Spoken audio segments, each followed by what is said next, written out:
CMMS Radio talks about all things CMMS, computerized maintenance management software, focused on maintenance management. It's the people, the process, and the culture that make your CMMS journey a success. Welcome back to CMMS Radio. He's there on the screen. It's George Williams. He is the ultimate industry heckler. He's with ReliabilityX. You should know that by now. If you don't, check them out. Today, we're going to pick up where we left off, and we're going to go to the wheel of hogwash, and we're carving up random topics in CMMS. We pick these topics, but then we randomize them, so we have no control. We don't know what's going to come up. So George is going to bring up the wheel of hogwash, and we're going to take that bad boy for a spin. There it is. All right, let's fire away, Greg. Let's see what we're going to talk about today.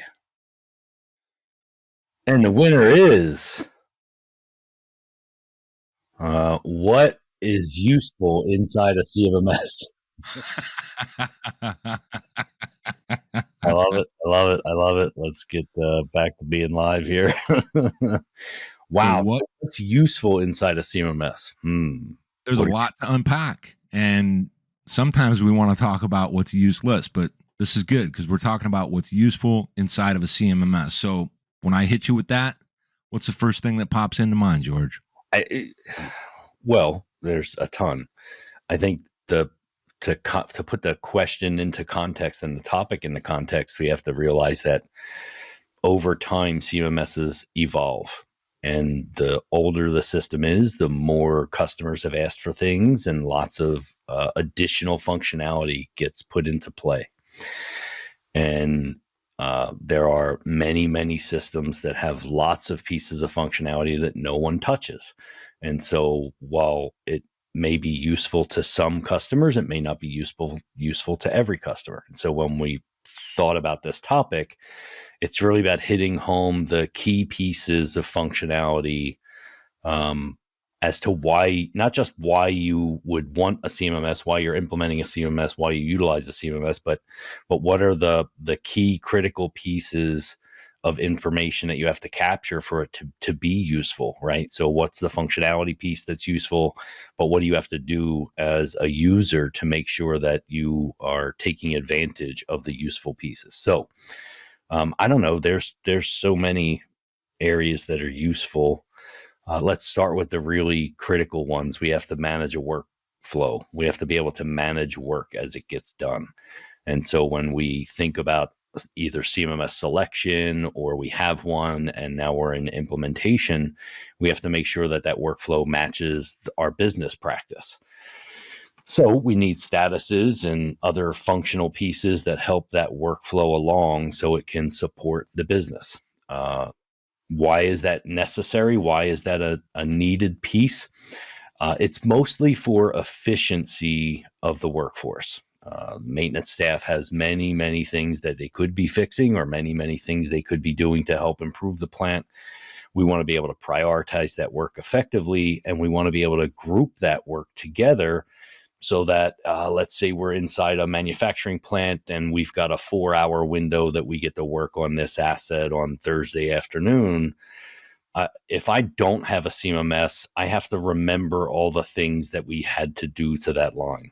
With the CMMS, I can filter down to show me all the work that we have at this particular line that we can get done on Thursday with the resources we have, and we can attack it like a NASCAR pit stop and get a lot more work done with the same resources. And so the workflow piece for me is an efficiency entity. Irrespective of whether or not you're formally planning and scheduling work, you still need a good workflow process. Yeah, and the basic elements of CMMS, there may be some disagreement on this, but generally speaking, you want to have a solution that allows you to set up what you have in the way of a locations within that location. Where is that line? What are the various pieces of equipment that make up that line? And the thing you were just talking about is work orders, work packets. Whether it comes out as preventive maintenance or not, you have to have that as a basic element. And I'm one that kind of locks in pretty hard on the idea that it has to be location based, simply because anything you're going to do has to be done somewhere to something. And then we get into the what and the types of things we're tracking. when it comes to, so we want to have this ability to craft a workflow that matches our current working style, that matches how the business already works, so that we're making that more effective and finding those opportunities. I'm curious what we should be using inside the CMMS when it comes to assets, because sometimes we see solutions that are overpacked with options and functionality. And then we also see ones that are, I don't know if underpacked is the right term, but they're a little bit light. And sometimes people prefer light, and that's more of a habit where they don't want to be too detailed. But what are some of the useful things? I've got some in my mind, but I want to ask you about assets, equipment management within a CMMS that folks should be looking for and leveraging, especially if they're not leveraging it now. Yeah, so I think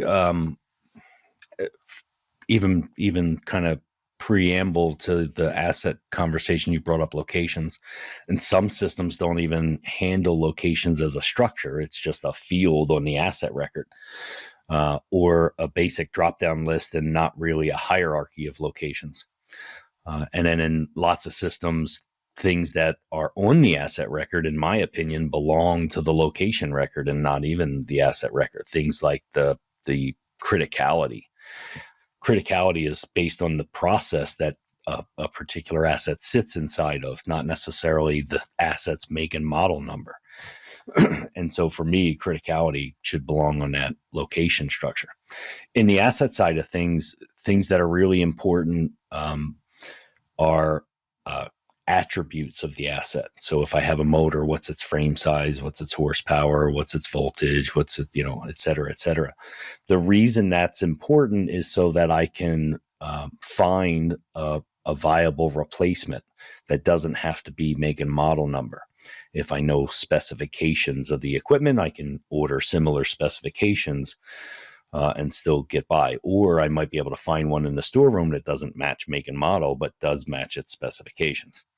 There's obviously some caveats to part replacement if you're in a regulated industry with like for like versus like in kind. We're kind of ignoring that for this discussion and just kind of talking about the fact that attributes are a good thing. Systems handle that differently, though. So some systems, some higher end systems will have classifications where you can classify an asset based on its asset type and identify all those attributes like service factor and horsepower and frame size and all that stuff that you sits on a motor. Other systems that don't have that functionality have what are called asset templates. And this is a functional piece that most folks don't take advantage of. They just ignore it, and they essentially copy and paste the same bland asset record and put in 100 motors. The reason templates exist and are probably not so well explained when someone is demoing the system is so that you can add custom fields to a specific template based on the asset type. So you can create a template asset for a motor that includes the horsepower and frame size as fields on the record. And when you go to create an asset from that asset's template, it already includes those fields to populate. And if I create one for a pump, it has a different set of fields. So utilization of either classifications or asset templates is really important. For me, if you have the available information, purchase price is important so you can start comparing annualized cost against the asset and what's the replacement asset value and other aspects of determining repair versus replacement decisions. I would also say that what's really important on that record or any record in the system is to use the fields per their design. And don't dump a bunch of information into the long description when you have fields specifically designed to house that information. I can't tell you the number of times I find things like make and model number in the long description of an asset, and the make and model number fields are blank. Yeah, I've seen it. I've seen it as well, and it's like you were so close. If you would just do these 2 extra fields or something like that. We want to be mindful. This is challenging for clients because they don't know what they don't know. Maybe their vendor didn't teach them. They didn't hire you. But the challenge that creates is it's incredibly difficult to search for that information in a long description. Whereas in a dedicated field, it's much easier to find that information and filter it and pull it out in a report. It's a whole different animal to connect to a long description field and try to search free text. So that's a piece of that. I think additionally on the asset, I've seen lots of interesting use cases of added functionality. But I think systems now are starting to develop what they call asset management bolt-ons, where you can, or FMEA bolt-ons, or they'll say RCM. There'll be a package where you can actually identify failure modes, so that you can build a good preventive maintenance strategy against the asset. So it really depends on the system whether or not that functionality exists. But if it does, a lot of folks are not taking advantage of that functional capability. The other piece is the failure code hierarchy usually sits there tied to that class. So when we think about the structure you were describing, we have locations and they have sub-locations, and eventually you get down to assets, and sometimes those assets have child assets. Below that, in that whole hierarchy, you now start to begin to structure spare parts, and you structure entities within that asset. In addition to the spare parts, you also structure how do those components fail and what are the failure modes, and that helps build your failure mode library, so that when you're closing out a work order, depending on the system, it could be called failure mode codes, it could be called damage codes, it could be called closing codes. It really depends on the system, but you're identifying the problem, the cause, and the remedy of what you did when you execute the work order. That's all tied to the assets class or the asset type field. So if it's a pump, it may have a problem of leaks and a cause of seal failure and a remedy of replace the seal. And so you're selecting those things. That's all part of that entire structure that begins from location and drills all the way down into both the failure modes and the spare part list. So, and we're still just scratching the surface, really. The idea here is to have some practical ideas and clues about things you can look at your CMMS, regardless of which one it is. And I would encourage folks that if you're looking for these things we're talking about and they're not there, don't panic. Just take a minute, take a beat, because there's probably some place you could put it that's valuable. But George, you made a really good point about misuse, for lack of a better description, on the fields or neglecting fields that exist. And it's really hard to roll out a high number of assets, get all the details right, if you don't have the bandwidth and you don't have someone that can come in and help you with it and actually do it as if you did it yourself. Those things, we understand those challenges. However, when we look at an asset, a piece of equipment that's assigned to a location, that's on a particular line, and all these things that you had mentioned, these fields, as it relates to the data, do in fact contribute to reports. Even if the report doesn't exist, it refers to and goes to table data sets, so that someone that's got all those brilliant IT skills and knows how to work with data can carve up a MDB file and pull that data and make their own reports. You've also got relative KPIs and metrics that show up on things like dashboards, email notifications, mobile phone notifications, which essentially should be the same, just showing up in a different place, like in your hand rather on your desk than on your desktop. And you can sometimes look at how you treat, manage, and protect assets within your organization and look at the reports that relate to that and reverse engineer it back to what you really should be doing in the system. You can also do it the other way, but that other way sometimes has blind spots unless someone like yourself or someone within the organization is very plugged in and can say, I like that. I like that. Yep. That matches AR. That matches AR. That matches AR. Oh, we got a problem here. Let's solve this before we move on. Too often, I think clients are in a hurry. Vendors are, yep, we can have you up and running in 3 weeks and you're doing work orders and all that. True. Yes. But there's some caveats. So I want to kind of switch out from the equipment, because you mentioned spares. And I was also thinking about MRO. I was thinking about inventory. A lot of times folks will confuse, even the people looking for software, the difference between inventory and assets. And when we talk about assets, we're talking about equipment assets, fixed or movable pieces of equipment that are part of what we do or how we service the facility, but then there's inventory, and then there's spares. Spares is kind of in the middle. It's an asset that's not in use. Is that correct? So for me, spare parts or the bill of material list or inventory items are entities that you throw out and replace. Okay. Assets are entities that you do work on and replace parts on. So if you throw it away and only replace it, it's a spare part. If Got you it. replace parts on it, it's an asset. Now, there are some caveats to that in terms of definition, and we've got a whole decision logic that we can kind of share with you, and you can pop up on the screen in a video. See it here. And I'll share that with you so folks can take a look at that. But it's a starting point because everybody defines what an asset is a little bit differently based on your industry and some other factors. But this one's a pretty good decision logic that'll separate those things out.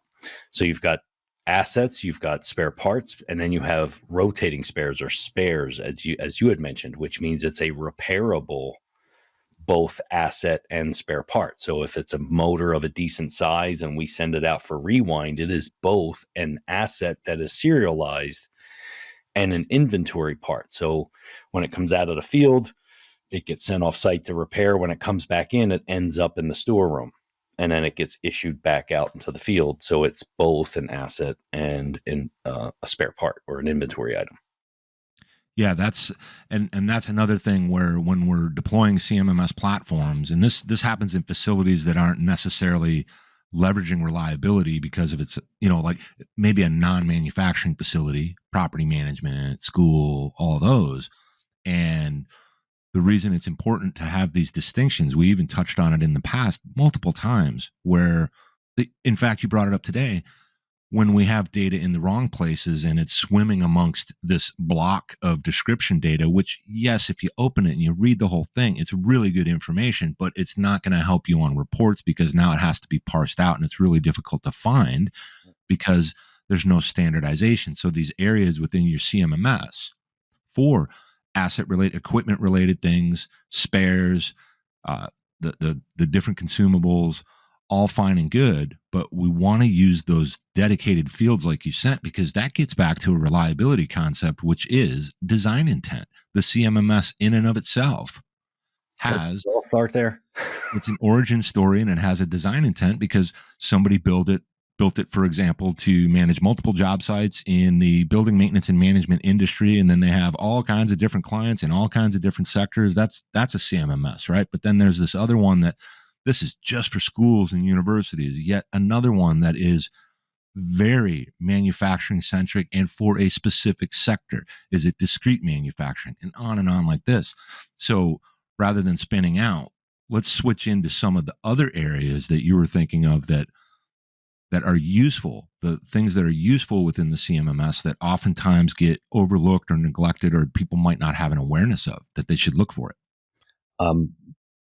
I know we're going to have a whole topic on dashboards, but structuring a dashboard appropriately is incredibly useful. Now, that in some companies means IT has to develop those, and sometimes they create very vanilla ones that you can't really control, and so they're kind of useless. If you have the freedom to create your own, though, based on your role and what's important to you, maybe you want to see the newest 5 work requests that came in the system because you process work requests. Maybe you want to see all the work that was closed out in the last 7 days because you're a supervisor and you want to review that work. It could be, I don't mean closed out, we'll say technically complete or craft complete or whatever it's complete in the field because you're going to do that review. Maybe you run the storeroom and you want to see all the things that have hit the reorder point on your dashboard. So the flexibility of using that dashboard saves an awful lot of time if you can develop personal queries or personal metrics and put those on the dashboard. If I'm the maintenance manager, I want to see, my maintenance costs on a regular basis and see whether or not they're going up or down or laying flat, right? I want to see my labor utilization in the system. So a custom dashboard is an incredibly useful tool if it can be customized to your needs and your everyday work. Far too many times I see that the folks at IT and the one business person they had in the room at the time decide everyone's going to get the same dashboard and here's what it is. And that you just made it completely useless, and you wasted a lot of resource, time, and money developing a completely useless piece of functional capability. And so I would highly recommend that be not the case, and that you allow people to customize their dashboards to their business needs on a regular basis. But I think that's also a underutilized and can be a useless part, or it can be extremely useful depending on how well it's done. Question I had on that one, I've seen a few different times where we can leverage a generalized dashboard that was built properly. Say, for example, someone that's in charge of an entire facility and they know what people need to see on the plant floor, and you can sometimes display that for everyone as, I don't know what we would really call it, but a way for you to kind of check in and see what's going on, keep a little bit of score on what you're all doing together. And that is very useful if it's a single dashboard that has the right metrics on it, the indicators to keep people aware of what are we doing out here on the plant floor. But that would definitely be quite different as you start moving into the offices, up to the second floor, just generalizing here, right? Where the KPIs start to change. So that's another area where I keep getting reminded, if we want to build these dashboards, we want to work with our vendor and say, hey, how do I configure a dashboard to pull this, and this? It's that time element that if orgs can just find it, even force it, it will yield dividends. But you can't shortcut yourself on the benefit of the potential dashboard that would have meaning by just going with something that's easy and gets it up and running quick. And that person in the business unit that is just buried, they don't really mean to make it easy, quick, and simple, but they're just trying to clear. It's the same thing with work orders. Let's get them done. Let's get them out of here. Let's get them done. Let's get them out of here. What's next besides those dashboards and being able to leverage those more properly for organizations that is overlooked in the CMMS? I think other functional spaces that are useful is even just the request piece. Depending on the size of the organization, oftentimes folks will say, well, we don't really need that. We'll just write work orders directly.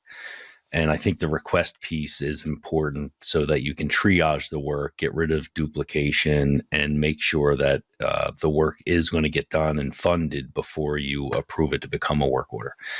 And I think a lot of organizations skip that step because they feel like, well, I'm going to create a work order anyway, so why utilize that functionality? The work request in my past in a facilities related organization, if you recall just a little bit ago, we brought up classifications and attributes. We created a classification and attribute system for facilities calls. So somebody picks up the phone or writes an email and says, hey, there's a leak in a bathroom. Well, we created a classification system for that. Instead of it being tied to assets, it said plumbing. And, instead of saying, we'll say power transmission and below that motors, it said plumbing, leaks. And it brought up a bunch of attributes, and those attributes were questions. Is it a drip or is it pouring out? Is it dripping into the sink or on the floor? Because those are really important questions in a facility management space. And so we created a classification attribute system. So when somebody created a request and they said, oh, I got a plumbing leak, they had to populate these answers. So we knew, is it an emergency or can I show up tomorrow? If you tell me, the sink's not working. Well, if there's 5 sinks in the bathroom and not just one, I can go tomorrow. If there's only one, I need to go now. So those questions mattered. So on the facility side of the house, those requests for work, if you have the ability to create a template or to use classification attributes, then you have the ability to ask some questions and get some viable answers outside of there's a leak in the bathroom. And that's it, right? They don't even tell you if it's the men's room, the ladies' room. They don't tell you what floor it's on. They just go bathroom leaks, right? And submit a work request. So If you're forcing them to answer some questions before they can hit the submit button, then you'll get much cleaner information and be able to manage your workforce better. So that's an underutilized functionality for sure. Yeah, and there's also situations where a system might not have that capability for delivering some things, but you can still, when you're setting up the system, if you have that, I used to call it categorization, so that you're essentially creating a bucket, but it's not a visual bucket to someone that's filling out the work request. It's a bucket that we can use when we're actually reporting against overall operations, different parts of operations, FM versus pure maintenance management for the shop floor. And you can prevent that from influencing your numbers. So even if you don't have that kind of like knowledge base, or, hey, did you check this? Did you try to plumb the toilet? Okay, now we need to do this. If you don't have those things, with a better structure up front, rather than there's a leak, maybe it has a little bit more specificity, because that's going to have a value later. But there's another thing I wanted to ask you about. We talked about it a few times in the past too, where sometimes we're over detailed on what we're trying to put someone through to just send in a generalized request. And it's almost like a balancing act. It's almost like you have to, in some ways, tell them, you have to give me this, and without it, nothing's happening. And then there's also the idea, what would you guys like to see? It's slippery slope, but that's another thing. Work requests is a really fascinating thing, because it's so different organization by organization, and there's oftentimes less concern about those requests, but they can get in and pollute that data set.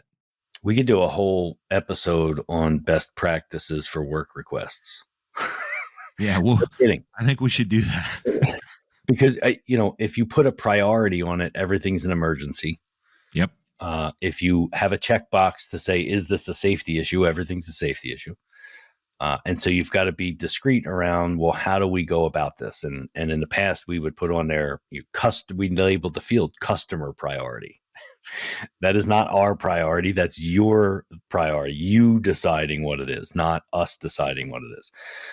And so you're right. There's some best practices on, some people will leave the location and asset fields on there. Well, I don't want the customer picking the asset because they don't know the assets. Maybe a handful of them do, but it's probably not a great idea. Let them describe it. That's why we have a triage process. Let the planner decide what asset it's to, make a phone call if they have to, if the info is not enough. That's what the job is. But I think there's lots of best practices around notifications or work requests or whatever the system may call it. And as you alluded to, some systems don't even have much of the functionality we're even talking about. It's just really basic stuff like describe your problem, hit submit, and hope for the best. Yeah. What's your kind of theory? Again, they're simple questions, but they can go in so many directions instantly. Oh, yeah. So in fairness to anyone that hears this, because if I ask you, well, what's your opinion on leveraging within your CMMS the automation option for work requests that come in of a certain type? Like maybe it's a light bulb change request for facilities, or maybe it is a certain type of plumbing request that you're going to auto approve and assign that. Is it really dangerous to automate some things, or are there some practical uses for that organizations could look at to save a few minutes here and there and actually just improve awareness for being able to triage sooner? I think if it still gets a brief review from a triage perspective, it's okay. I guess I would rephrase the question though, right? Like, and even I'll bring this up afterwards, but let's talk about your first question here. So if today 100% of the work orders have to be triaged and somebody has to click in multiple fields and fill out certain things before they can convert it to a work order, they've got to assign a supervisor, they got to do this and do that, et cetera, et cetera, et cetera. And you have the ability to create an automation script that says, well, if it's an emergency and we've said it's an electrical problem or a plumbing problem, and it's in this area or this zone, automatically send it to the supervisor. Why wouldn't we do that? I mean, why wouldn't we do that? So what's the argument? We're going to get it wrong once in a while. Today, you're managing 100% of them. If you automate Yes. it and you get 5% of them wrong, you're only managing 5% of them. So what's the downfall here? I don't see a downfall because you're eliminating a ton of waste. Right. And the questions earlier you were talking about, well, some systems don't have the functionality or people are strapped and so they don't have the resource time to fully populate something. And this goes back to I don't know, we'll probably talk about this 8,000 times throughout our career in podcasting together here, or at least, your career and my interaction. Yeah. The question is not, do we have the resources? The question is, how much resource are we willing to waste and not get the functionality we need? Why would we continue to waste it and not hit the bar? Like if we're saying, okay, it's a good thing for us to develop asset templates because we can have those classification things, right? And there's value to it because the planner can easily find parts and match up attributes, and it makes it clean and simple, and we save efficiency. I mean, if the question is, well, can we afford the week it'll take for us to develop asset templates for the 10 largest asset classes that we have across, if we're a facilities management group, we're doing air handlers and pumps, right? Basic stuff, boilers and chillers. Mm-hmm. So what's it going to take us, a week to put together the templates? We can't afford to do that, but we can afford to struggle in finding all the parts because we didn't do it up front. That's a ridiculous notion. It's not a matter of can we afford to do the whole nut of the whole system implementation, including all that extra stuff. The question, you're already going to spend that. That is a sunk cost. If you talk to finance and you bought an asset and the asset is a turd and you end up putting it in the mothball space in the plant, that is a sunk cost. It is gone. You cannot get that back. If you're already going to buy the CMMS and it costs X, whether you do the rest or not, that is a sunk cost and gone. You only need to justify the X. You don't need to justify the whole thing. And we keep looking at, oh, well, the budget's already 50,000 and that's all we can do. All right. So we can waste 50 in a sunk cost, but we can't spend 55. I want to make sure we understand. Yeah. But that all stems from, do we ask the right questions up front? And generally speaking, organizations tend to fall here. They don't really know what they want to get out of the system. And so they don't know what they have to do in order to get that out. So, and what I mean by that is this, let's say it doesn't matter what company you are. The questions are things like this. Will you want to know in the future, the manufacturer of seals that fail the most in your plant? Yes.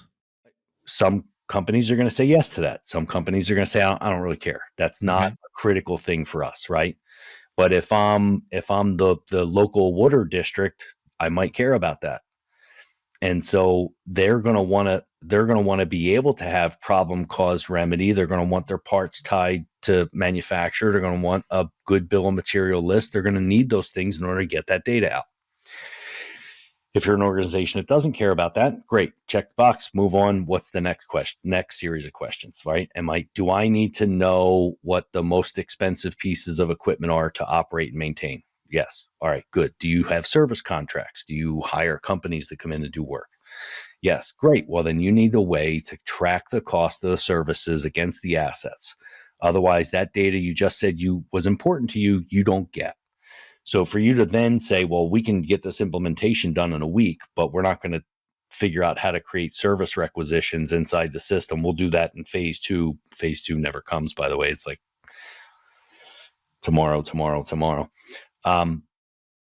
Like you have to ask the questions of, what do I want out of it, in order to know what is it going to take to get the system the way you need it. It's not a matter of what does it cost to implement. That's sunk. That's gone. That's the basic of what you have to do. The system has to add value. In order for it to add value, you got to get the information out that you're going to act upon to provide that value. And that could be, the assets that cost the most, the assets that fail the most, whatever that case may be. But saying, this asset fails more often than any other one is not necessarily true just because you wrote work orders against it, which is why fire codes and damage codes or closing codes are so important, so that truly, was there actually a problem? Did I replace a part? All those things. But you don't get that data if you don't set the system up. It doesn't exist. So again, the question is not, what's it going to cost for us to put in the basic system, but what's it going to cost for us to get the value of the system? Not the same question. And we tend in industry to put a project together that implements a system. The goal is not implement a system. The goal is to be a more profitable company. And to do that, you have to do something with the data from the system. Otherwise, you're buying a filing cabinet again. And we're not trying to buy a filing cabinet. We're trying to add value as a maintenance organization. And they're not the same question. And far too often, the first thing we try to do is, well, hey, we need a CMMS. No, you don't need a CMMS. You need to add value to the business. And to do that, you're going to implement a CMMS. Yeah. Because need a CMMS is checking a box. It's installed. We have licenses, done. That in and of itself does not add any value to the business. You only get value from what you do and what the actions you take from the data you've put in, right? And so the whole utilization thing and everything we're talking about here about what's useful inside a CMMS is it really depends on what your business is trying to accomplish with the implementation of the CMMS. And if you don't spend enough time asking those questions, how is it going to add value? How are we going to make the plant better by doing this? Whether it's a facilities management space or a manufacturing space, doesn't matter. How are we going to add value by utilizing the system? And that is the only question that should be asked when you're going through and deciding what functional pieces you're going to use or not use. It's how does it add value? Yeah. Yeah. That's, some will say it in so many different ways. Well, can you live without this? And that's just dancing around it. Yeah. That's the antithesis of the question, right? Like that's the direct opposite of the question you should be asking. How does this actually contribute to what our goal is to make great products, but what is it really? We want to make money. Does it add value? That's all it is. Yep. And we got to look at that. More value than the cost is going to be to make sure that we get it set up right. Yeah. Maybe there's a few little exceptions that but yeah, just kind of come with the territory. Let's go back to the wheel of hogwash so we can see if we can fit in another one for this one. Sounds like a plan. Let's get you off the screen and go to the wheel. All right. Let's see. Next up, let's see what we got. The wheel of hogwash.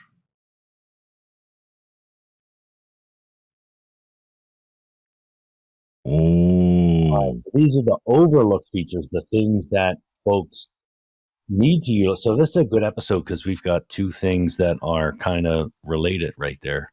I swear this thing is listening because the last time we did this, it was it was similar, right? Where they were meshed together. I've got some in my mind already. Well, this is a conversation, my friend. Have at it. So when I think about overlooked features within a CMMS, I start thinking about assets in particular. I start thinking about the meter read options, the things that you can use to collect meaningful data about use hours, use time, impressions, which could be meaningful to someone else as it relates to cycle counts. And can we connect the dots on those things? Because again, if we're trying to add value, we got to look at those things.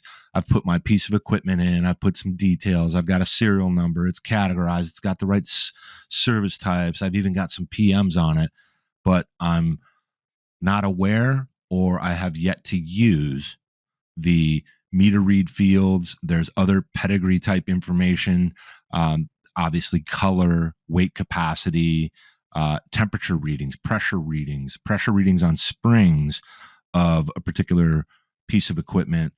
If you have those and you've gotten those basics down in your CMMS where you're moving pretty well, those are the things you do not want to neglect them, because you already mentioned phase 2 deployments. the phase 2 part of a deployment often doesn't happen because people fall back into all their old habits. They don't get back to it, out of sight, out of mind, sometimes unintentionally.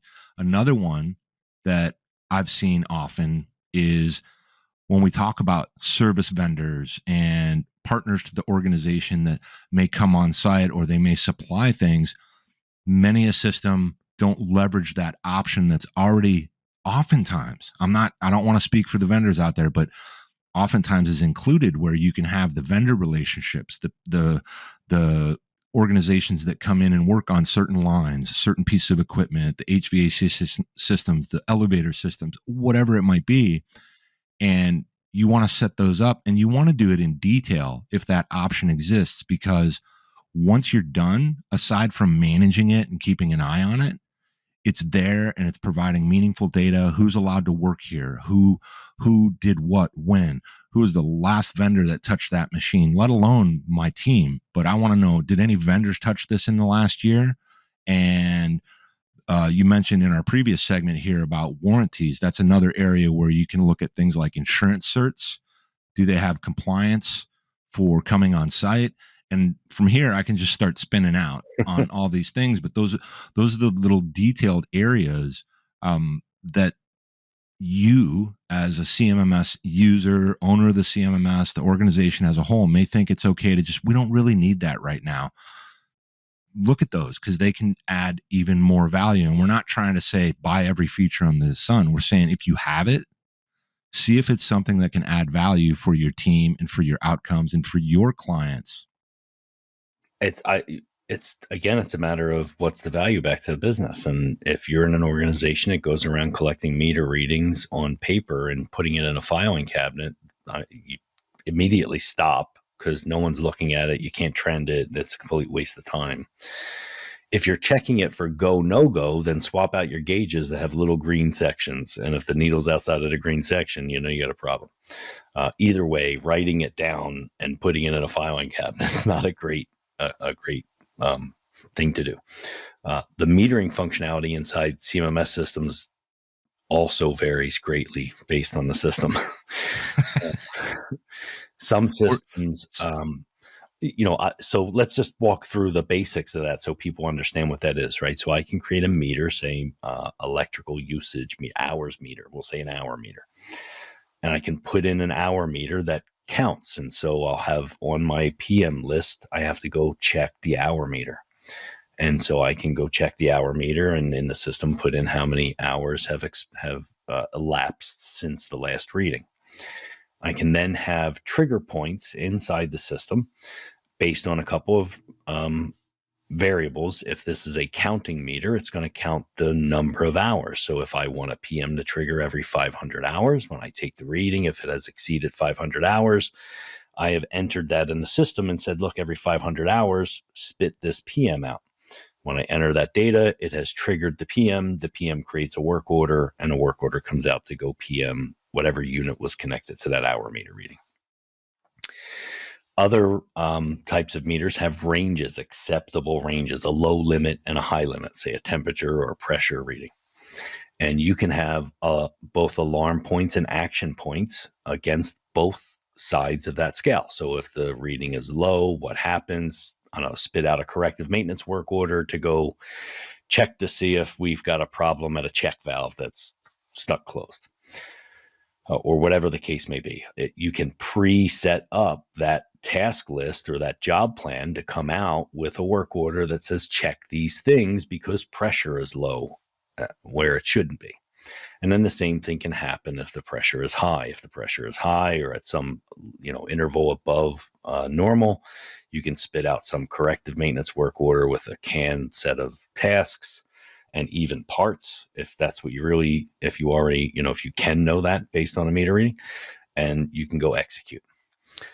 Other useful entities for meters in specific systems, we'll say SAP in particular, because the production order is also part of SAP.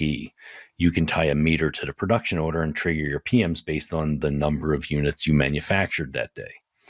And so you can have a meter tied directly to cycles of a machine. So if I have a filler that seals bags every 50 units a minute, and I want to do a PM every, I don't know, 500,000 units, I know exactly how many cycles that machine went through based on the production order, and I can trigger the PM appropriately to go based on cycles instead of based on every 3 months, go PM this, which is what everyone tends to do. So meters gets you away from time-based preventive maintenance activities, which is what we want to do. We want to get away from that and get to a more cycle or duty-based.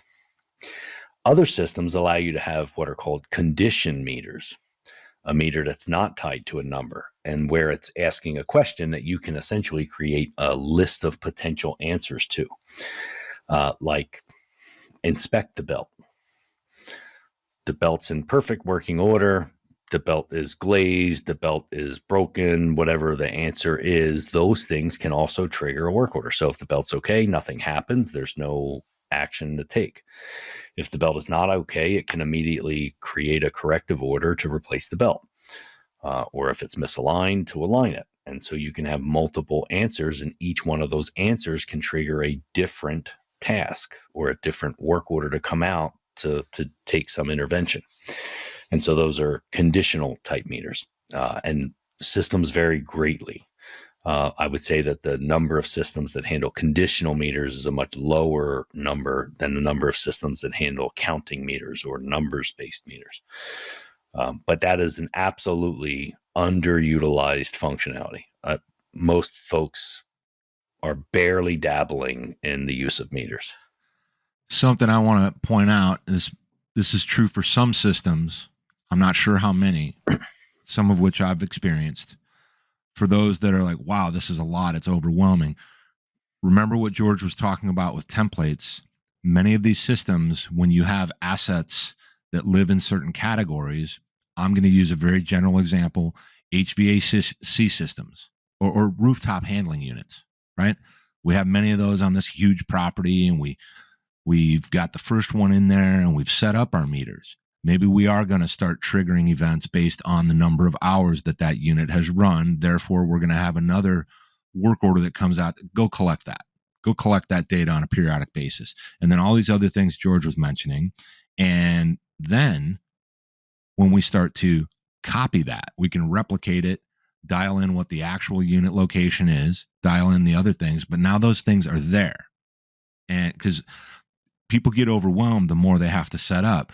But what they may not realize about you is you get excited about setting all the stuff up because you know once you're done, you just have to keep an eye on it, as opposed to, man, I still got to do that. Man, I still got to do that. And that's what you're really trying to do for people when they look at these other features and functions. We're not trying to create work for you folks. We're trying to add value. So look at it like this. So in today's world, because of data lakes and data warehouses and the fact that you can go grab data, you don't even need the human to go collect that information anymore if it's tied to your SCADA or building automation system, right? Yeah. Think of it like this. Today, I go visit, we'll use your example. Let's say I'm at a university and I've got 200 buildings that I take care of, and each of them on average has 5 air handlers. I'm looking at 1,000 air handlers that I'm going to PM every quarter. Some of which are side B to a B side. Mm-hmm. And so they don't run as many hours as ones that are running full time all the time, right? So now instead I'm going to set up a meter system, and you're saying, well, man, I'm going to have to go first collect all those meter readings. We'll say it's the magnehelic, right? Let's say we're going to take the delta and decide to replace our filters based on a magnehelic. Well, today's strategy is to replace the filters every 3 months, regardless of how much the air handler runs. And so we have this cost that happens every 3 months. Well, now I'm going to spend the time to set up my system and put a meter that's coming from my SCADA system, from my building automation system, that tells me the magnehelic reading. And I'm going to develop a meter inside my CMMS system that triggers based on it going above 1.5 inches or 2 or whatever the set point has to be for that air handler. Now the system's monitoring itself. every day, I just check that system and add a new meter reading. It doesn't cost me anything. It's data. We're going to go pull it from the system every night, and we're going to check the magnehelic reading. And the second it goes over 2, a work order is going to spit out. That work order is going to have the filters on it. It's going to automatically reserve them from the storeroom. If the storeroom doesn't have them, it's going to automatically create a purchase rec that orders them. The work order sits in the planner's box until such time that the parts are available. Then it can go to scheduling. So far, no human has been involved. Yeah. Now I've got a work order in my backlog. The parts are in, and it gets issued to a supervisor. Somebody goes out and changes the filters. So now, instead of it happening every 3 months, it actually happens when it's necessary to replace the filter, which could be once a year. Depends on the air handler and how clogged the filter gets, because we're now using the magnehelic to decide that, not time. And you're saying, well, we can't really afford to set it up properly, but that could literally be the difference between just tens of thousands of dollars, maybe hundreds of thousands of dollars with the filters on a campus size facility. Yeah. Yeah. I just thought of another one from a feature perspective within CMMS platforms. And I think it's related to the triggers and the sensors. Are there instances where that shouldn't be looked at as a direct integration and communication from the buildings and the machines to the equipment? What I'm really getting at is I keep thinking about this idea of anomaly detection, false positives, false negatives. So we would still want to have something separate in the way of an inspection to make sure those things are flowing right. I mean, is that a necessary step, or do you just wait until a problem happens? I guess that's a janky way to ask that question. I guess there's a lot of variables there. I would say initially the decision of should we go collect the data in an automated fashion is based on what your expected savings or risk reduction is, right? So in the case of the magnehelic piece, there could potentially be a massive savings, right? And I would say, well, let's do it in an area. Let's do these 5 buildings and test it out, right? Compared to the rest of the place. In this case of sensors and algorithms and all kinds of AI and machine learning and all the stuff that you want to trigger a work order in an automated fashion, those systems have to learn from themselves. And I think you have to understand that. You have to accept the fact that it is not going to be 100% accurate immediately out of the gate. And there's a learning curve. That's why it's called machine learning. It doesn't know right away. You have to tell it when it was right or wrong and why it was right or wrong. And it begins to get better and more accurate at its decision-making logic and forecasting. So I think, it really depends. And I'll just give you one example. We had set up meters in a system for boiler feed makeup water on a daily basis. And so every day the operator would input what the meter reading was for boiler makeup. And I got a phone call that said, hey, we've got a problem. Our boiler makeup water has been going up increasingly over the last 6 months. And our chemical use is going up significantly. So I don't think we're getting condensate returned back to the boiler system. So we went out with an infrared camera and went up on this was in a 400-acre campus that had 35 buildings and a single central utility plant and a single loop. So it was a massive system with lots of pipe. And if I wanted to try to find an underground leak, that's a lot of temporary holes to be digging to try to find it. So we used an infrared camera, went up on the rooftops and found the leak and dug one hole. If I was collecting that information on paper, no one would have noticed that it is increasing slowly over time over the last 6 months, because it would have been in a filing cabinet. Only for the fact that we were collecting a meter reading that you could then see a trend line on, did we know that it was going up over time. We dug a single hole, repaired a 14-inch condensate return line. And so you wouldn't see, notice, or fix that until it was a more significant problem, unless you had the meter functionality. So it's not a matter of necessarily what's the cost to implement it. It's what are the potential values you're going to get from it, right? And again, we consistently ask the wrong questions in manufacturing and non-manufacturing and maintenance in general. Everybody's so worried about what's it going to cost. And I get that's easy for me to talk about as a consultant on this side, but trust me, as a practitioner, I asked really difficult questions of my management team. You're telling me I have to justify the spend. I'm telling you, you have to justify the risk you allow for not spending it. It's not the same thing. You're allowing that risk. You're choosing to waste money on filters because you do not want to spend this money.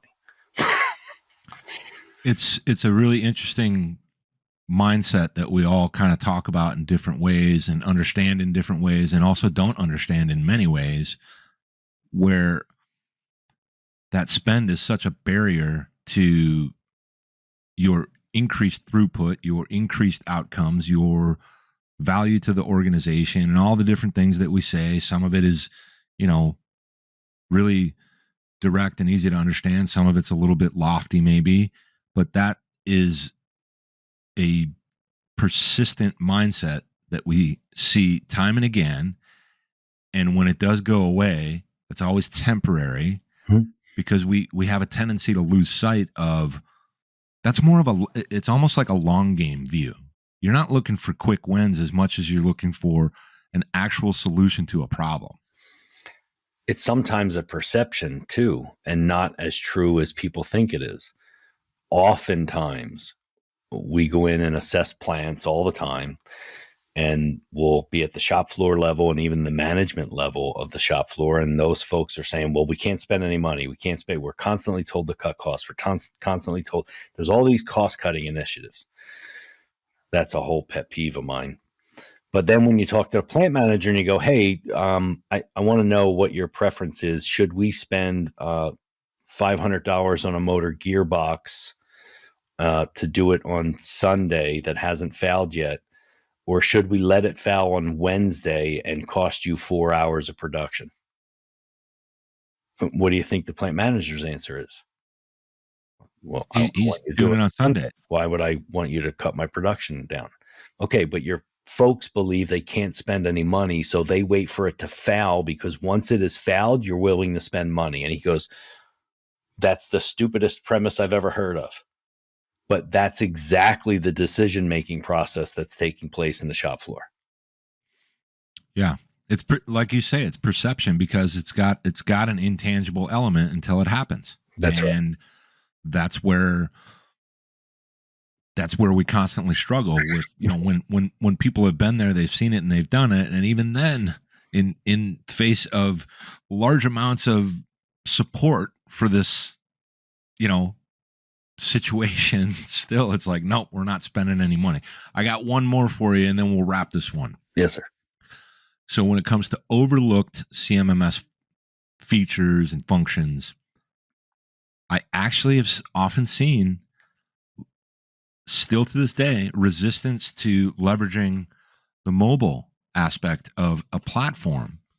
And sometimes it's for a reason such as they can't use that within the facility. They're not allowed to be on Wi-Fi, and that's a thing. So in that case, maybe you have some strategically placed workstations or something like that. But is that one that you see as often overlooked as well, where people just don't want to bother with it? I think newer SaaS solutions that are mobile first built, systems like Upkeep that are a mobile first kind of platform. Obviously, the adoption there is immediate. That's the way it functions. That is the system. And so they're usually pretty good at it. They also, however, don't generally have a disconnected mode, meaning I have to be on Wi-Fi. I have to be connected in order to execute. Other systems may have both a connected and disconnected version of an application, but the application is an afterthought to the main system, and it's usually clunky and not so fantastic. And so sometimes the lack of adoption is because the system it's not really designed for simplicity like it should be as an app.